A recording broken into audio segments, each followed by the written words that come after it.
Radio, Afro Vibes, the #1 internet station in the world. I'm your host, Baruti Carl Alexander, and I'm the Sourceseeker. And we will be interviewing guests. We will have weekly surprises. And I'm the author of 7 books, including the great, profound Obama the Extraterrestrial and Seeking the Heart and the Sword, both available on Amazon.com. You should get those books today.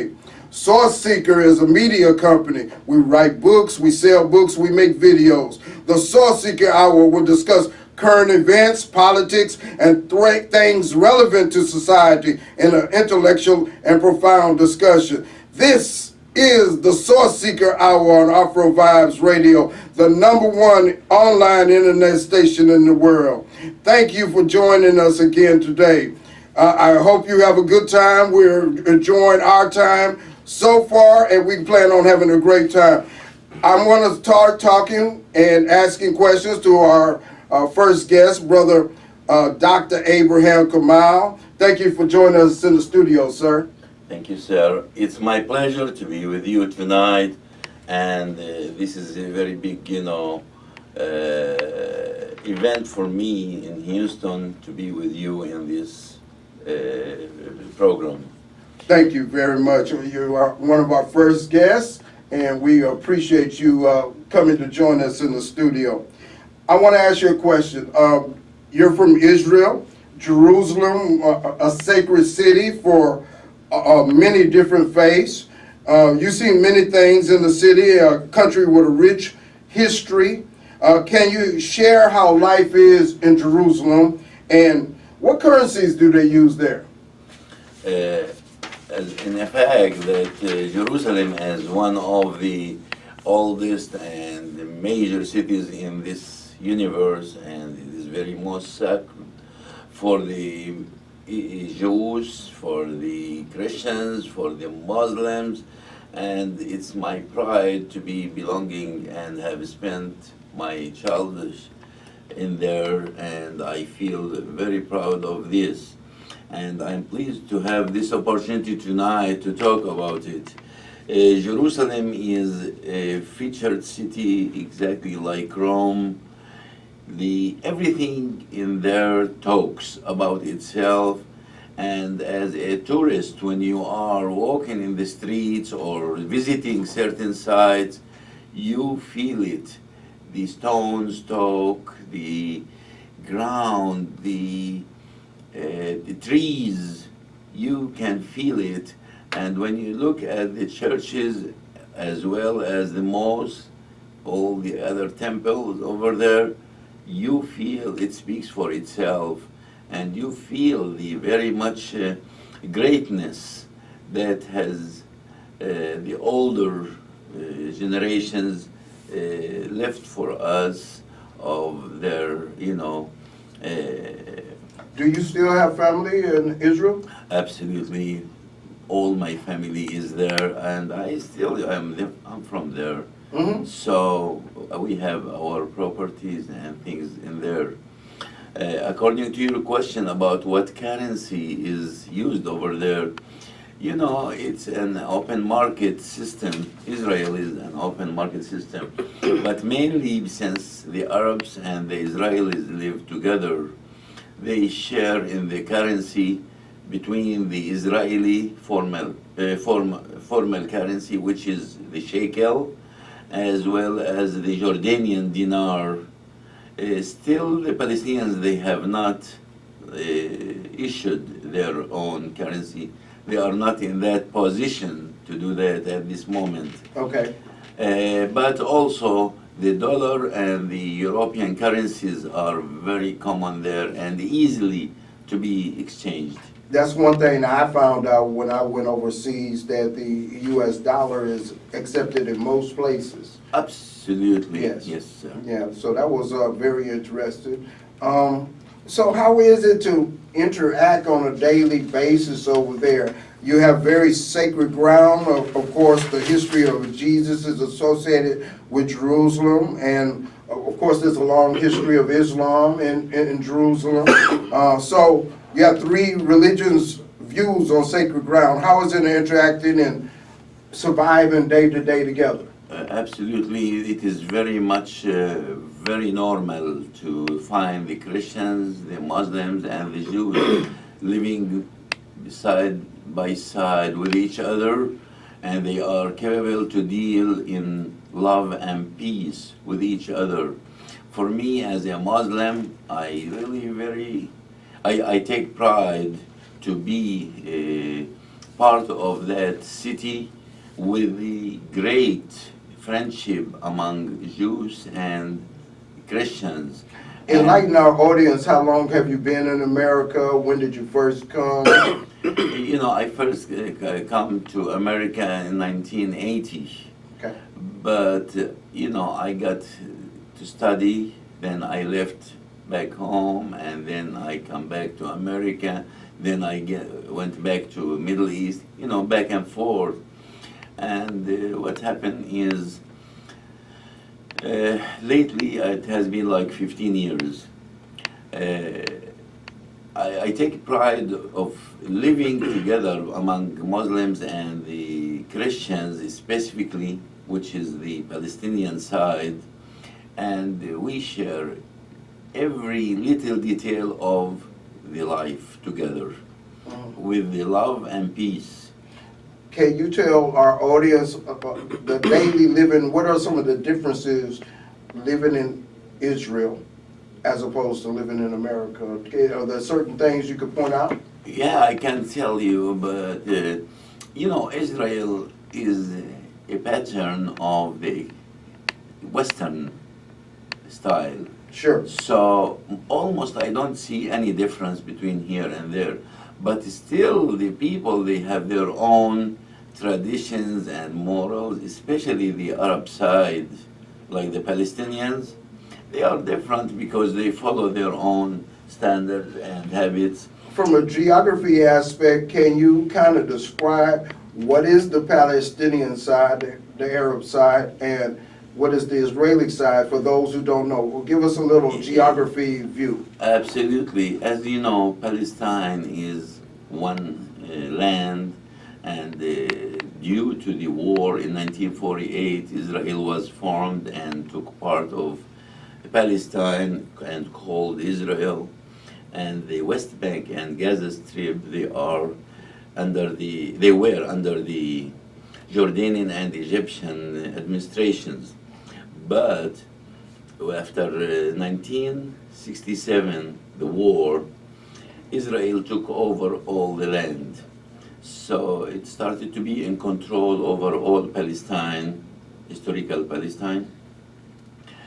The nature of the country is mountain and very much agricultural land. But you can easily distinguish between the Israeli and the Palestinian sectors through the advancement and the modernization. The Israelis, they are developing and take care of their part uniquely, like in America or any Western state. But the Palestinians are really totally ignored and left to nothing. Okay.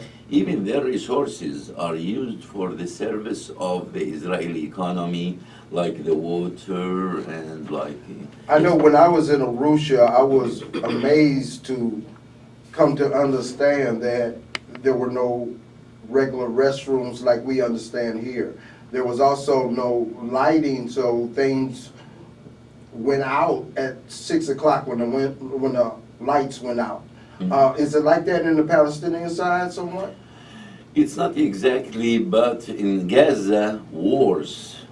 In Gaza, it's living like for the nature, with no support, no development, no any kind of human consideration. Okay. And that is really very much shame on the modern civilization. Okay. To leave a people of 2 million population, you know, under the mercy of nature. Well, it certainly has a very historical traditions and things, and so much history involved in that region of the world, and there has been a lot of ups and downs and a whole lot of issues and problems. No, I'm saying, being Palestinian, I would really see the reality of what's going on compared to what I live in America. The Palestinians are living in like the fifth degree of citizens. That's why I'm here. Okay. I am educated. I can't live in home. I cannot find myself spending 5 or 10 hours on a curfew to get to my work, because by the end of that, by the time I pass that curfew, I find my work is closed. So it's something like very, very ugly, really, to describe. And this is really very much important to mention it here. Okay. Like the state of Israel is completely a discriminatory system. Okay. Really. Okay. We hope that the future holds better for everybody in that region, that they can find love, peace, and understanding. It's been so much strife, and we hope for one day that things can work out better. I would like to turn to some economic questions per your economic degree and some of the business background that you have. The new tax bill, what do you think, what advantages, what disadvantages may come from that? Yeah, I can say something about the advantages, let's say, and the most eminent thing for the people in 2018. There are like two major provisions for the year of 2017, I mean the tax year. The first one is the medical expenses deductions for those who are itemizing their expenses, so they will get the advantage since the threshold is down from 10% to 7.5 on the AGI. So that is kind of good news for people. The other one is also the standard deductions, which is doubled right now for the single, like 12,000, the single. So it's doubled from last year? Yes. It's That's from pretty like good. That's something to look forward to. Yeah. Well, that's what I wanted to tell, the good news. Yes, You yes. know, and there are some changes like which are resorted to after 2018, like starting in 2019, which is not effect right now, and maybe it's early to make clear judgment about it at this moment, since it has just been issued. So I would say these are the two major provisions are maybe good news for the people. Now I want to ask, well, when we come back, we're going to take a break right now on the Sourceseeker Hour on Afro Vibes Radio, the #1 internet station in the world. Thank you. We're back now on the Sourceseeker Hour on Afro Vibes Radio, the #1 internet station in the world. We're talking with Dr. Abraham Kamel, a educator originally from Israel. He works in the United States here in Houston right now. And we were talking about taxes. He gave us some new insights. I want to ask him about one of the new rages that are going on in the economy. What do you think about this new Bitcoin thing? This is something like, very new idea, and I would say this is a very premature system of doing transactions, because you don't have anything like tangible. Mm-hmm. At the same time, you don't have control on it. There is decentralization. No central bank can control these transactions, and it's made among like party to party, and it's something like very, very brand new. And actually the transactions has taken place only over the past 2 years, mainly last year, the 2017. It sure is the rage in some of the financial communities. I hear a lot of people talking about Bitcoin, silver coin, all these different kinds of coins and so forth. And pretty much like you, I don't necessarily see it, but with all the hoopla about it, I mean, I'm interested into what's going on. But right now, I just keep working into stocks and bonds and, you know, real estate. That's what I know. But I'm very interested in the Bitcoin and how it's going to go. And so I'm just looking at it, and we'll see how it goes. Everyone looks for that, of course, but you know, it's like kind of a fantasy for some people to go through. For me, at this moment, to be honest with you, I won't go for it because safety consideration. At the same time, it is not very much safe as well as popular. Okay. So it takes time, but I'm sure it will prove itself after a while, like every other, you know, sector. Each sector in this economy or in the universal economy has some developments, like the system of this the car, the renting car. You talk about an electric car, the Tesla? No, this system. What does it do? No, to call for a car to hire, to rent a car. Oh, you're talking about Uber? Uber, like Uber, yes. Like Uber, you know, I never really thought I was about thinking it. about calling an Uber today. I'm sorry. You know. Yeah, these advances and developments, you know, they are very scary for me. But some of them do work. I mean, I remember the time, and I know a lot of people remember the time when we had beepers. It works for people, it doesn't work for the others. And from my point of view, it is something, you know, I have a special, you know, opinion about it, really. Okay. I'm not for it very much, really. Okay. All right, well, I understand. Right now, I wanted to share with the audience some of my experience that I went through when I went overseas. The first thing I understood, and especially at the end, I came to realize is what a great advantage we have here in America. Because all of the customs houses that I went to in the airports, you know, you had to check in with customs, and there was not a level of sophistication that we have here in America. And I'm not putting anybody down, but I'm just saying we get used to a certain convenience. We get used to a certain way of accepting and seeing things. And it's not like that. I went to first, where we flew 15 hours over the Atlantic Ocean. I flew from Washington, D.C. to Dar al-Salaam, Kenya. I believe that's the name of it. Maybe I got it wrong. Dar es Salaam. Dar es Salaam? Yes. Kenya?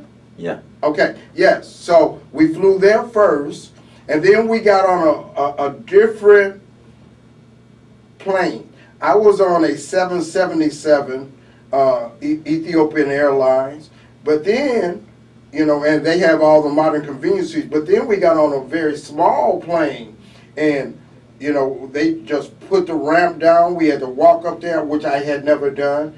And it was a more scary experience because it was a different kind of plane. It was a smaller plane. I have never ridden on anything but a 747. And so we went there, and then we went to Gold Airport in Ethiopia. That in Ethiopia, Addis Ababa, was a more modern airport. But one thing I saw, that's where I first came into contact with, they didn't have a regular restroom for everybody, but for the guests that was in the airport, they had a regular restroom. But if they were full, you had to go to the non-regular restroom, as far as my experience was, where they had a hole in the floor. And then once I got into Arusha, you know, I thought I was going to be staying at a hotel room and so forth. But when I got there, I was at the tour guide's place, and he didn't have modern conveniences there, and he had a hole in the wall, and the shower he had put together and so forth, and then the lights go down at 6 o'clock. And these things were new to me, and some of our American students, they need to understand how special they have it, and if they get to see some different experiences, maybe they will be more appreciative. Well, when I got there, I tried to keep up with the Arushan people there in Tanzania. I went there first of all because that's the home of Mount Kilimanjaro. And many people say this is where all life started, in that region, Ethiopia, Kenya, Tanzania, and there's the Ngorongoro crater. If I'm saying that wrong, please excuse me. Ngorongoro crater, I think it's called. And in that crater, it's about 5 miles wide, and they say that the atmosphere inside that crater is slightly different than the outside of the crater. And some scientists say that that is where life started, where the alien spaceship landed, and they went from there to populate the earth. That's a theory. Also, Arusha, Tanzania, and of course crosses into Kenya. It's the Kilimanjaro is on both the border of both countries, and as I said, that's where they said all life started, or some scientists have said that, and that's where the Serengeti is. Where you see all those pictures on TV, that's where the Serengeti is. If you, as an audience, some of you may wish to go to Arusha, Tanzania, to go to the Serengeti, to Kilimanjaro, to some of the great things in that particular region. My friend named Godwin King in Arusha, Tanzania, has a Tanzania mountain retreat. It's a great occasion. He's really built it up since the time I was there. It has much more modern conveniences today. And he will show you all around, make sure that no lions grab you or eat you or anything. And he will take you up into the mountains and won't let you get lost and so forth. You know, the air up there, I got sick there, by the way, because I was trying to keep up with them. But the air up there is different, like when you go to Denver in America, the atmosphere is a little different and you got to catch your breath and so forth. Well, that is what happened to me, but in a more magnitude way. I was in the hospital for 4 days.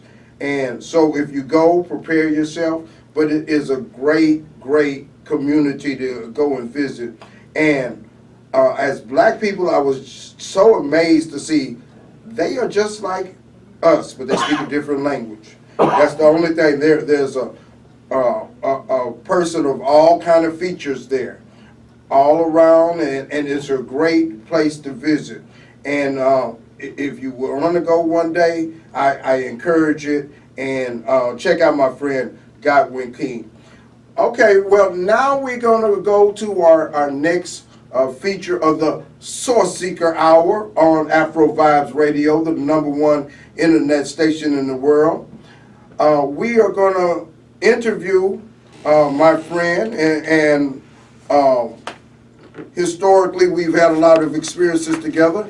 Brother Tamanani Mwandani. How you doing, brother? I'm good. How are you? I'm doing pretty good.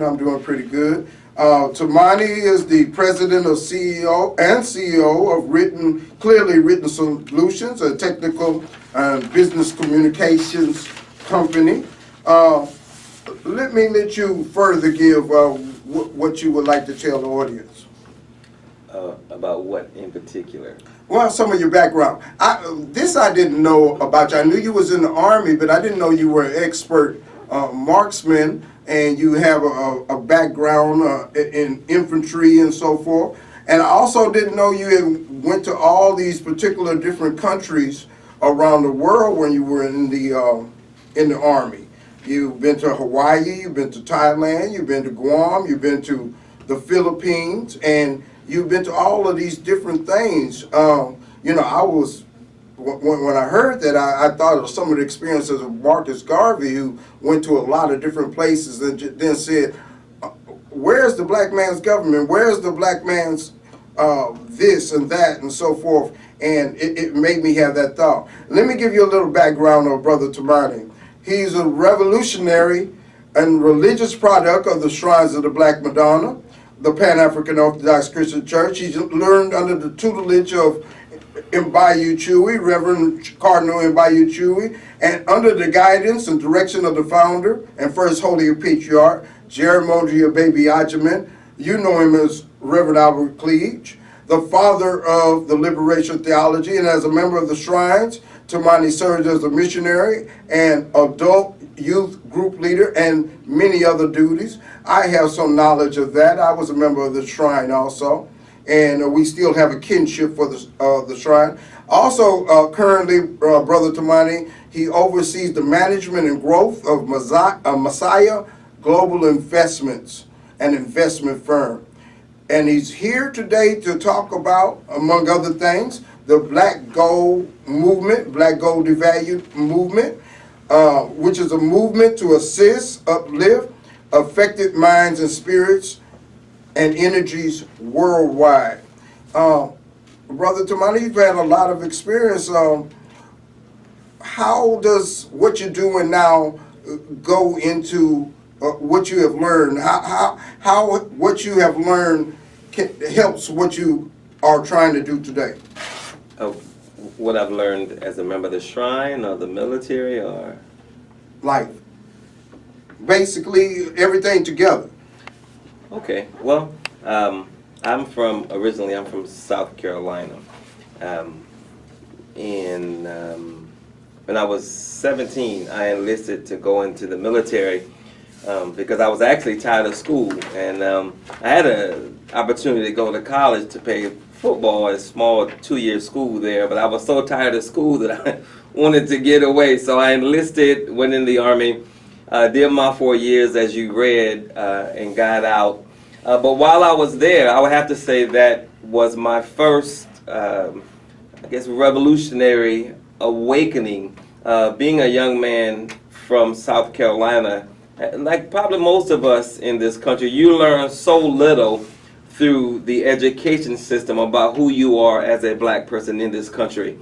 So in the military, it started when a brother and I, we were working out, we were sparring together, and he said to me that Jesus was a black man.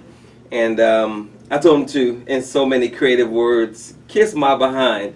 And we were walking back to the barracks, and he not only proved it, but he gave me several definitive historical truths as to the color, ethnicity, culture, tribe, about Jesus, his family, and blah, blah, blah, blah. And coincidentally, that I think 2 weeks later, I was scheduled to go on my first deployment to the Philippines. And he gave me Malcolm X's autobiography to read. And that was the beginning of me being who I am today. When I went into the military, my name was not Tamanani. But via the learning, the education that I didn't receive in South Carolina from the public school system, which most black people don't get. Most black people, especially brothers, men, they get their reawakening or their first awakening either in the prison system or in the military because they are exposed to different cultures and different things. So when I read Malcolm X's autobiography, that just totally put me on a completely different path of not only the issue of black and white here in America, but what one man can do when he puts his mind to it regardless of his background. So I wasn't as bad as Malcolm, but I had more certainly gotten into a lot of trouble as a young man in South Carolina. As a matter of fact, had I not already enlisted and signed the paperwork, I was on my way to jail because I got in trouble while I was waiting to go in. Well, we're glad you read that book. Amen. Yeah, we're glad you read that book. So I read that while I was in Thailand, came back, and from that point to now, I've just been on a completely different path. So you've been to a lot of different countries also. What do you see as the possibilities of black unification in regards to the world, and how can we find our way to have empowerment? Well, I think for us to be unified, we should first probably accept the fact that it's never going to be everybody on the same page.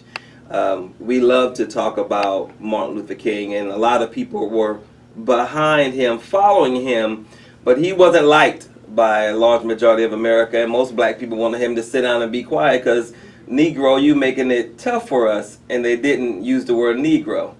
So it's never going to be all of us on the same page at the same time doing the same thing. It's like Harriet Tubman said, she freed hundreds of slaves, but she could have freed hundreds more if they only knew they were slaves. And that was during slavery. So here we are in 2018 with our first world problems, and we still don't see some of the things that are going on. So it's never going to be a total and complete unification. And my focus is to not try and convince a black person in 2018 that we have issues that only we can deal with, that are serious, that are specific, that are structured, systematic, methodical, purposeful, intentional. If you don't know that, then God bless you, step aside. Let me find someone who does, and let me boogie on. So it's never going to be everybody, and we're focusing on those who see it, want to do something about it, and are ready to make some things happen, and then we go from there. And that's both African Americans here, melanated peoples here, and our goal is to connect with our brothers and sisters worldwide. But we must first get our house together first. And once we do that, then we can help our brothers and sisters abroad if they're willing to work with us. You mentioned Harriet Tubman. I know part of her story is she left many brothers who were stuck in Egypt behind by force in some instances. Also, Martin Luther King, he had to leave a whole lot of brothers behind. You know, and as you say, we can't save everybody, especially those who don't want to be saved. You can't make anybody do anything that they're not ready to do. True. And for me, and probably for you as well, since, as you mentioned, we do have a background and we are connected on another level via our participation with the Shrine. But a lot of people still don't accept the reality of black life here in America. You know, there's still black people who will say that every black person, unarmed black person that was killed by the police, they must have been doing something wrong, otherwise they wouldn't have been shot. There are black people who won't accept the fact that the prison to school pipeline is real and does exist. They will say that these Negroes, and they won't say Negro, but the other N-word, not Nubian either, they will say that they must have been doing something wrong. So you cannot, at least I am not at the age of 47, considering what I've been through and what I'm trying to do. I don't waste time on those that aren't ready. And I don't wish them any bad intentions. I'm just saying we have serious problems that only we can deal with, and if you don't see them, then we don't have time for you. Let me ask this. We've had many organizations, black organizations, that have tried to deal with the issues. Marcus Garvey had the UNIA, which did great things, but internally there were problems that caused their dissolution. Nation of Islam today, yep. Shrine of the Black Madonna, yep. Many different organizations that have attempted this. How can you or we or organization today overcome those internal strifes? What key will we be able to come up with to overcome those internal strifes? That's a very good question. As a member of the Shrines of the Black Madonna, I was a 20-year active member. I know what it's like to exist and live in a community that's owned and controlled by black people who love one another and are on the same page, working toward the same goal. I am extremely proud to be a former member of that organization, Because although, like you just said, all national organizations, regardless of color, culture, motivation, goals, they all make mistakes, and we were no different. However, although we made mistakes, we got a lot of things right. A lot of things right. And one of the things we got right is that we were able to not only intelligently speak to the slave cultured mentality of black people, but more importantly, we had a process, a systematic process to get that individual back on track to being the African he was born to be and connect him or her to his group. That is huge. One of the things that every black organization has missed, and it's three major ones, but one of the things they've missed is that they haven't adequately dealt with the slave mentality of black people. I'm constantly, well, not constantly, I try not to, but black people on Facebook every day, all day, posting stuff, and they act as if they're doing something. You post something, a black fact or African fact or a meme or whatever, and you think you're doing something. But at the end of the day, you're not changing the minds of a people who have been through a process to create them a non-people.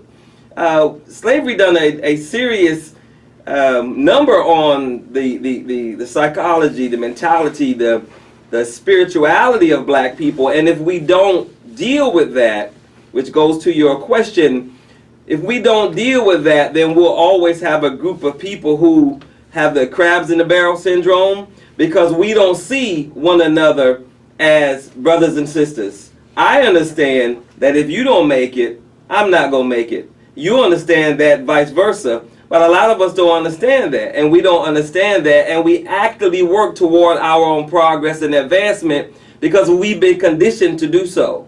So one of those things, per your question, that those organizations did not do an adequately job addressing is the niggerized mindset of black people here in this country. And that's one thing out of the three major issues that those organizations have had, as I see them per my research and understanding.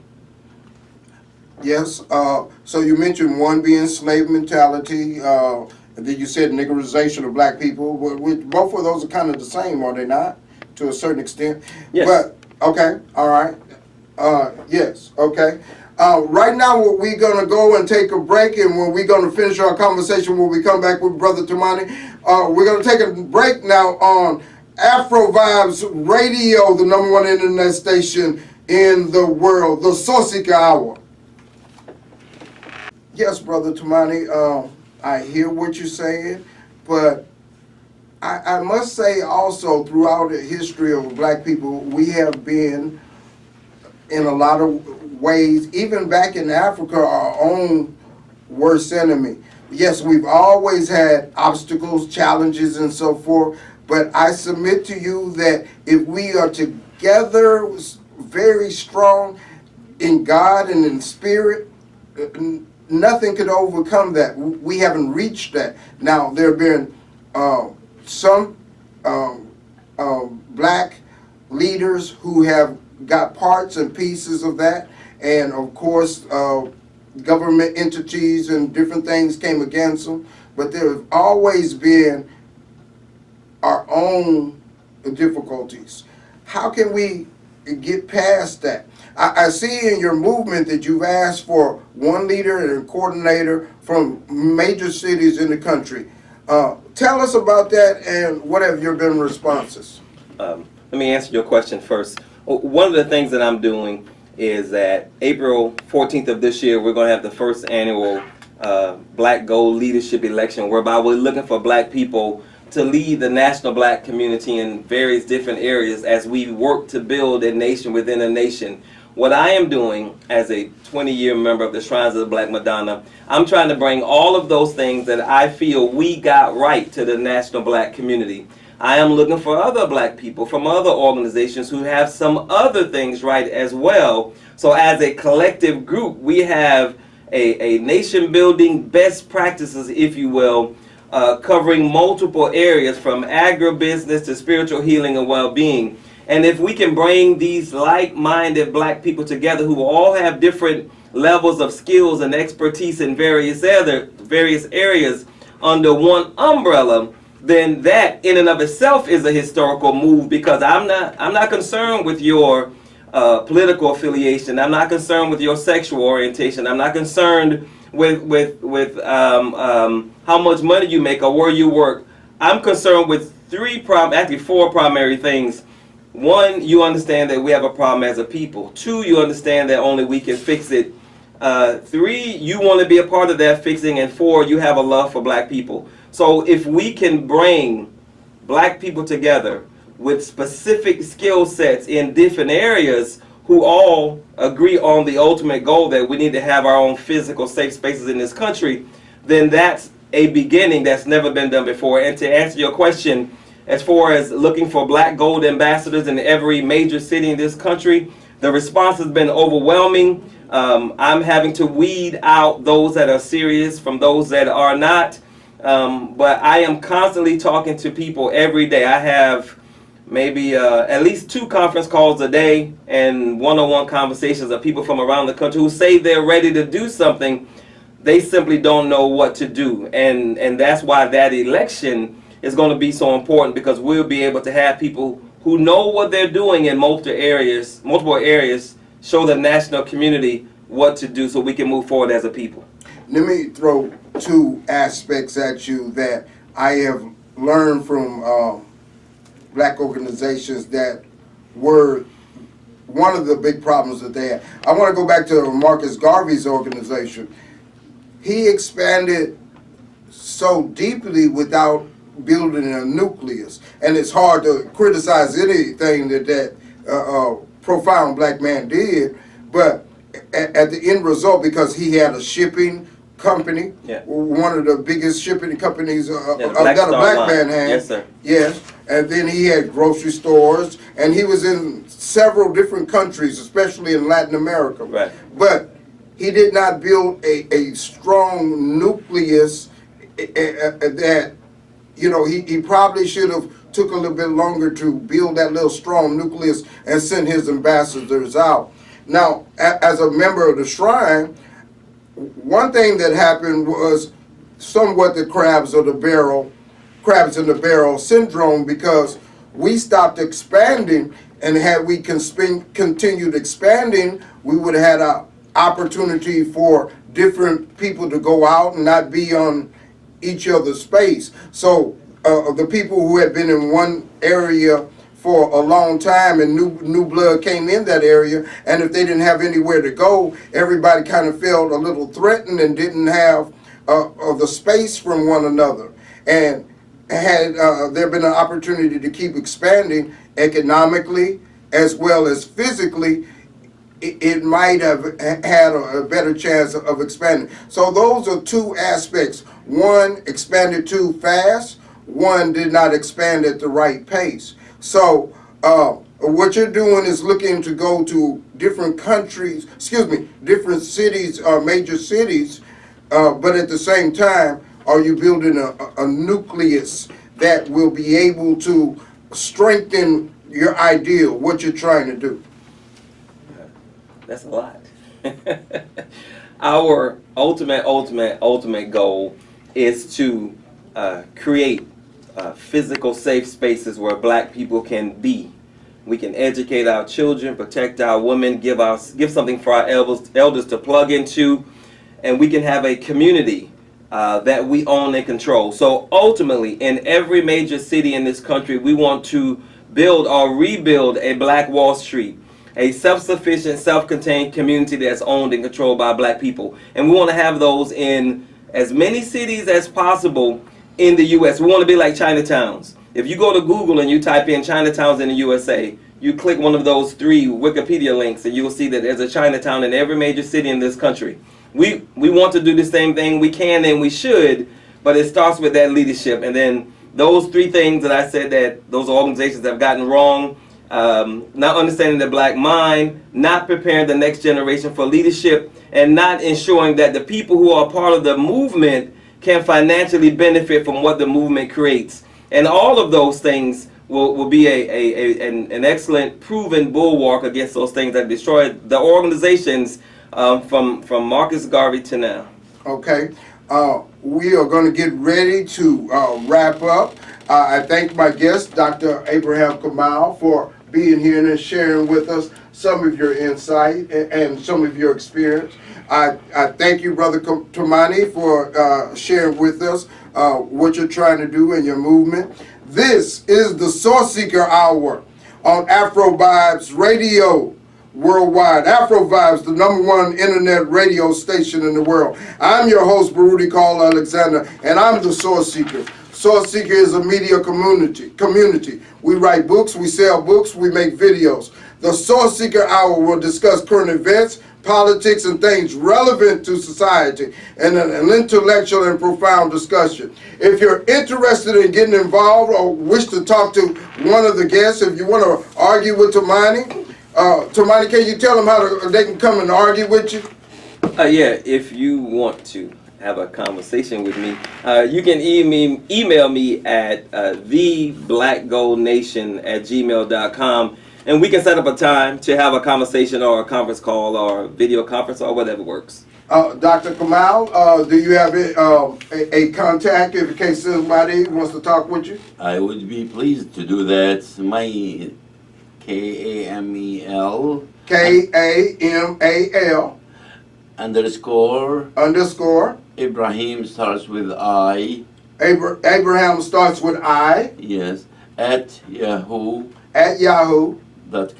Yahoo.com. And I'm Baruti Mbakishe. I'm Baruti Alexander, the Sourceseeker. You can call me at 346-202-4963 or instant message me, Baruti Alexander, on Facebook.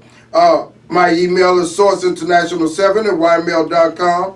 You can come and talk to me anytime. If you want to get involved with what Sourceseeker is doing, get in contact with me. This is the Sourceseeker Hour on Afro Vibes Radio, the #1 internet station in the world. You can tune in on many different channels. Just type in Afro Vibes online. Baruti Alexander, Baruti Alexander, the Sourceseeker. This is the Afro Vibes Radio, the Sourceseeker Hour on Afro Vibes Radio. Thank you, everybody. Thank you very much for joining us. We'll see you next time on the Sourceseeker Hour. Thank you. Have a good day.